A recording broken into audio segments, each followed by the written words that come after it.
There you are. How are you? Good. How are I'm you? good. I'm good. Appreciate you joining me No, today. Hopefully, thanks this for will. the invite. It's gonna be You're fun. welcome. Um, hey, Matt LaMarche. How are you, man? Sorry, friend of mine in Atlanta. Um, Sorry. Hey, Matt. um, so, here today with Heather Welch with Staging Spaces Huntsville. We're going to talk all things staging today. Let me rephrase that. So, Heather, why don't you just kind of introduce yourself and what you guys do? Hi, I'm Heather. I'm the owner of Staging Spaces HSV. We're a local staging company. We do tons of stuff. We don't just stage houses. Um, we do stages for vacant properties that are going on the market. We also do some like 80/20 stages, which are people living there while their house hits the market. Just like helping usually like that bachelor or the an older person that it's a little dated, and we just help them out. We also do consultations. We go in and help them with their own stuff. So we wouldn't even bring stuff into their house. We do lots of stuff. I do Airbnbs, model homes, short-term rentals, interior design, custom built. So there's a whole like menu of things that our company can provide. So why are you throwing bachelors under the bus there? Talk So about maybe are all I bachelors got needing help staging? I mean, come on. not all. You'd be surprised, but there's a handful of guys that want to sell their house, and they just need a female to come in and help just a little bit. I mean, it's not bad. I would It's be one of okay. those people too, Yes. so I can't say anything. So would my husband. I was painting a green wall once, and he's like, "Oh, this is just not. I could know." And he's like, if I didn't know what you did for a living, I wouldn't trust you." And then it was done, and he's like, "Oh, this looks great." I'm like, "See, I told you, you gotta trust me." Just got to trust you. That's right. So you mentioned like people who already are living in the house. You come in and kind of use their stuff.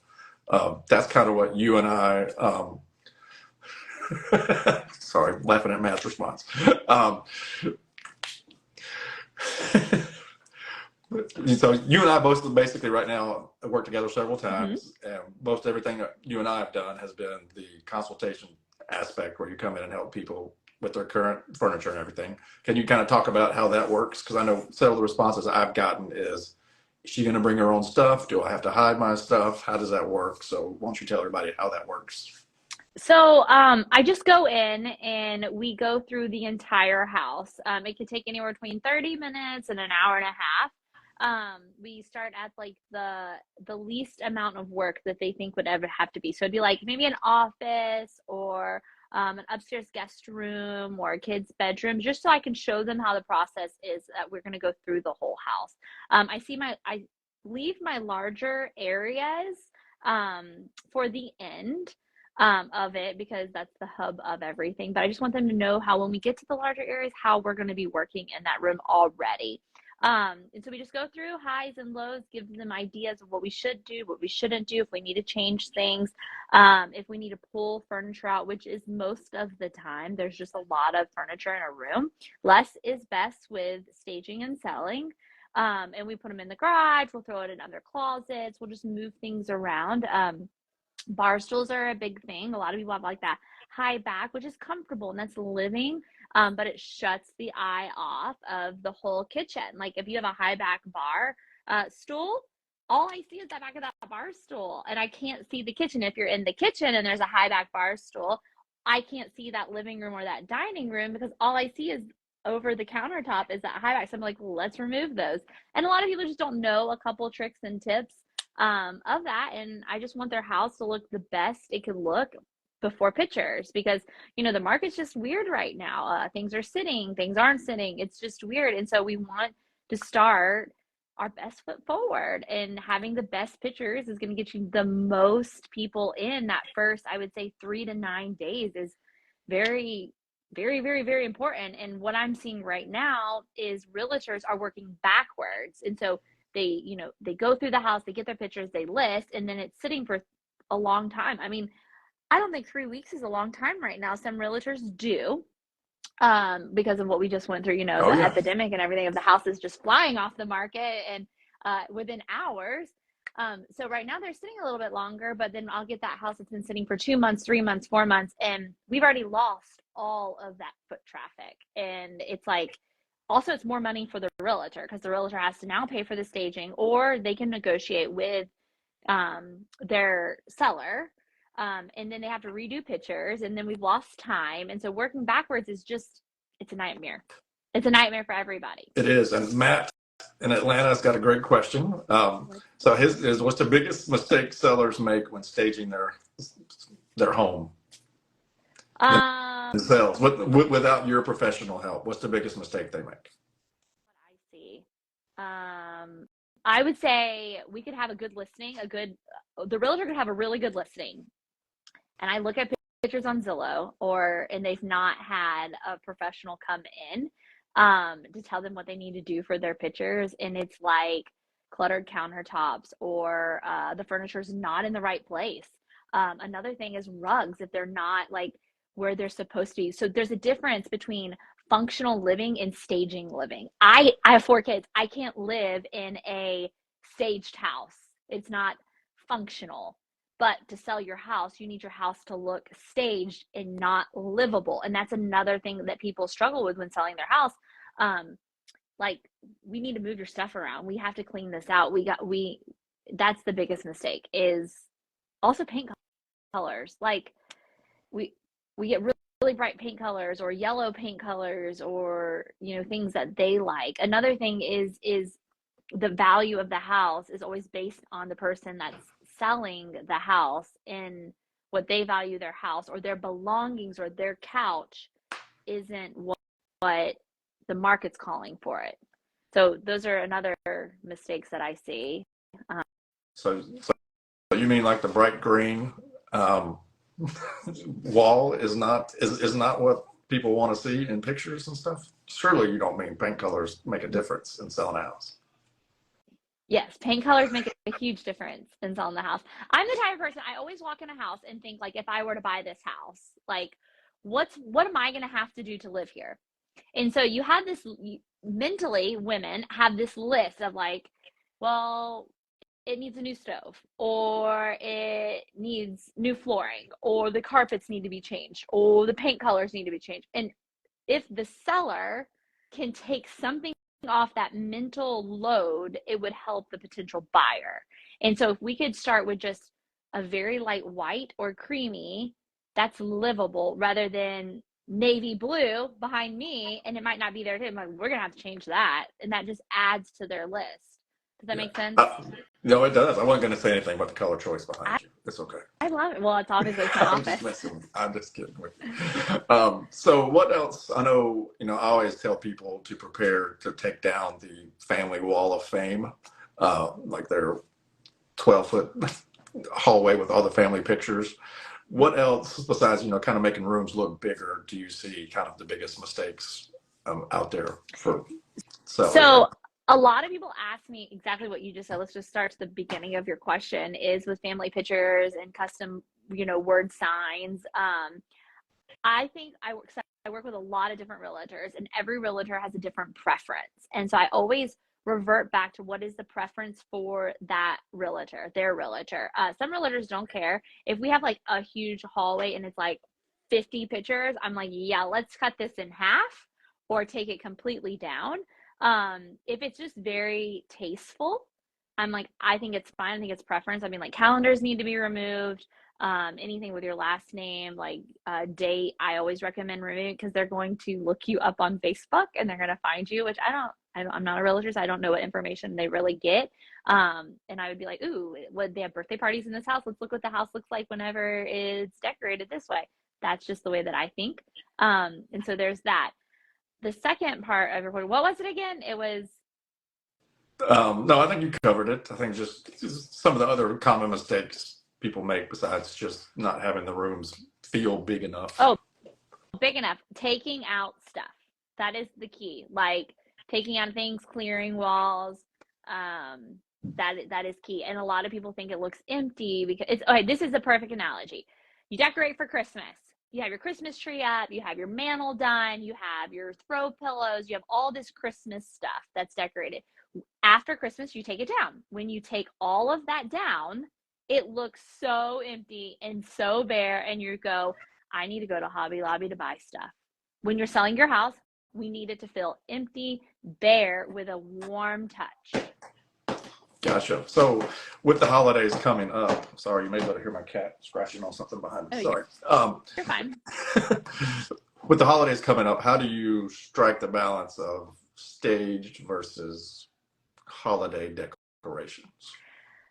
So I recommend getting your pictures done in that I'm going to take Thanksgiving stuff down and put Christmas. I recommend no holiday decor in Zillow pictures or realtor.com pictures or anything. Listing pictures, I guess we Yeah. should call.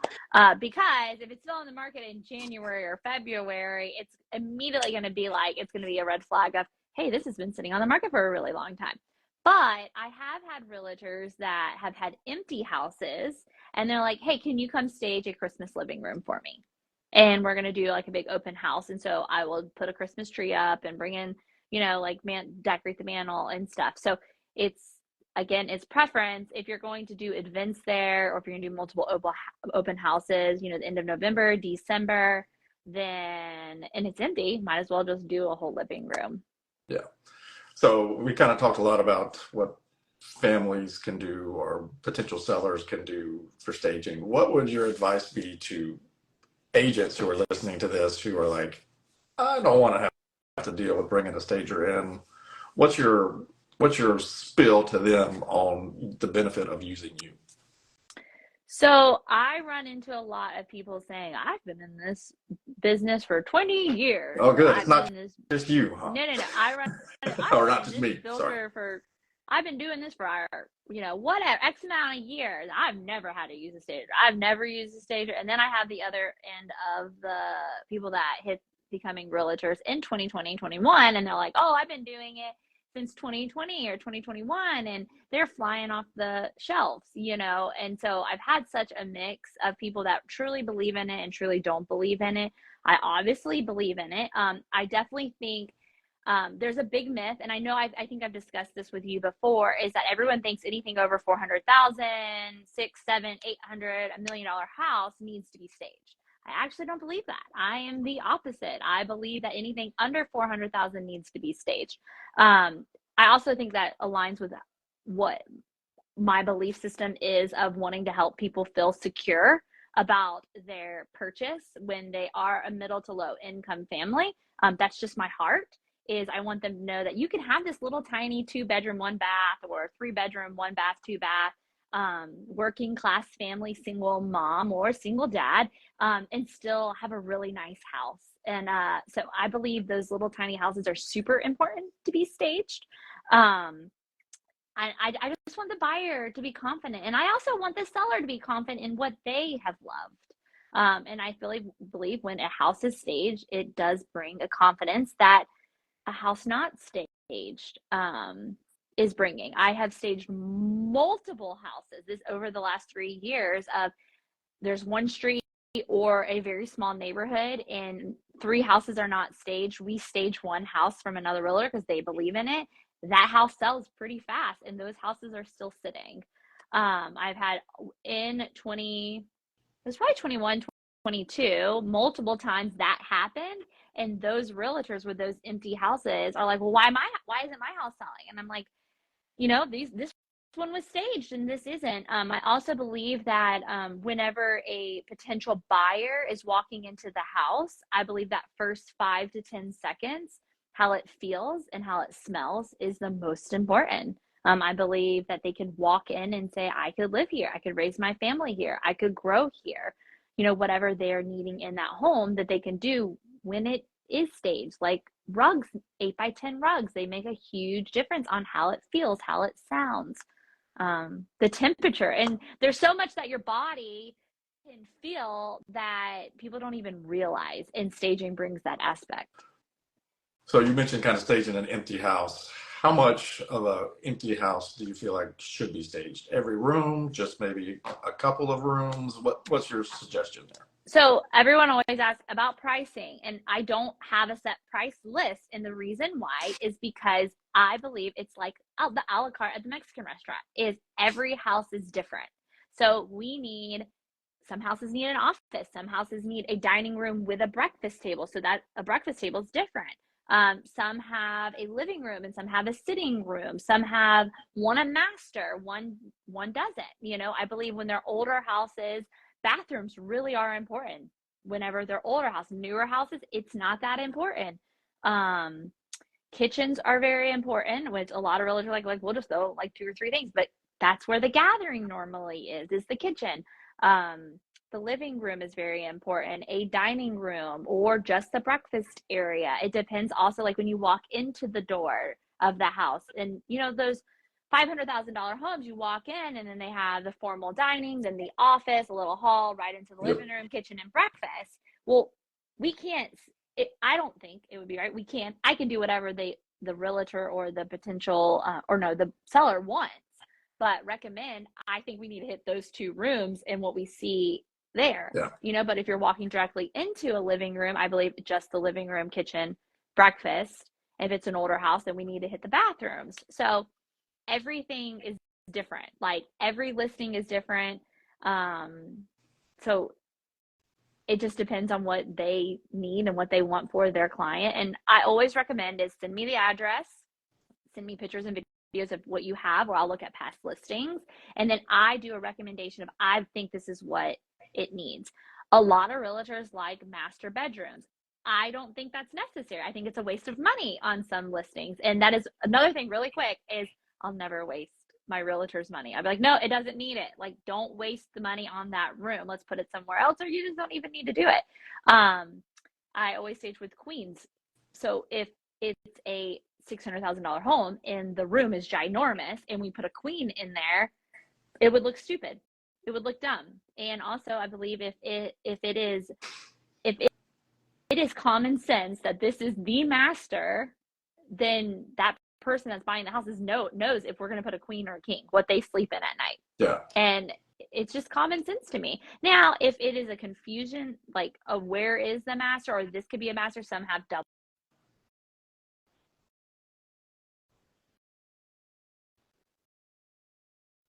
No, you're good. We communicate on how this house would look the best with what it needs. Offices, Gotcha. right now, I would say over the last 3 weeks, we've been staging. We had like a little dip last month, the beginning of last month, but I'm back to being crazy busy right now. And I would say I staged a house this week and two houses last week, and all of them needed offices. And it was weird because the month before, I'm like, no one needed offices. Like, I've had to go find desks and buy desks. So, like I said, it just depends what the listing needs. Gotcha. So we'll wrap it up here for too long, but you mentioned you do also like rentals and short-term rentals, Airbnbs. How important, I would assume, I don't work with Airbnbs, but I would assume that the decor of an Airbnb is key to that rental success. I definitely believe that. Okay, here's an example. I was shopping one day at a store and this lady's looking at me. And I was like, why, like, what's going on? I'm not even wearing like a staging station shirt. I had my daughter with us and she's like, I know you. And I was like, who? Okay, who are you? And she's like, I follow you on Instagram. And I followed the Airbnb that you did and went through the orange velvet curtains Airbnb. And it is known in Madison as the Airbnb with orange velvet curtains because I did that random craziness that my client was like, we're going to put velvet. And I'm like, no, no, no, you have to have something. And then in their office, we did a whole like space and rocket theme. So knowing it's close to the space and rocket center. And so that house is the orange velvet curtain space house. But there's not, it's very modern, very mid-century. And so everything I do in Airbnb is completely different than what a stage looks like. It really, really is. My stages are kind of farmhousey, modern, very modern, blacks, whites, creams, nothing crazy. I would never put orange, like a bright orange in a staged house. But for like Airbnbs, yes, we do. Model homes, I'm fixing to start working at a model home for an apartment complex by the baseball stadiums. And that is another one that like they want blacks and whites with just a pop of a blue. And I wouldn't do something like that in a stage. And model homes, they usually like, it's a completely different contract and it's completely like I have to have insurance and a bunch of different other stuff. So, but Airbnbs, I usually work hand in hand with the owner of the property. Gotcha. Well, I certainly appreciate you joining us today to talk staging. If you could tell everybody how to get a hold of you, your contact information and all that kind of stuff. That way, hopefully you can pick up some potential clients, answer some questions. If realtors have any questions, I strongly suggest you call Heather. She is awesome. All of my clients that have dealt with Heather have loved her. They're afraid she's going to be mean to them about their stuff. Another thing. Wait. Let me address this. Okay, so I show up for consultations, and everyone is like sweating, freaking out, and I'm like, no. Like, and I even tell them, I'm like, so really quick, if you want consultations, I actually take you out of it. Normally, I ask for your client's name, address, and phone number. And then I immediately start talking to them. So it's not like a third party thing of I have to check with you to check with that. And I schedule my appointment with them completely. I'm super sweet and nice, and I wear kid gloves.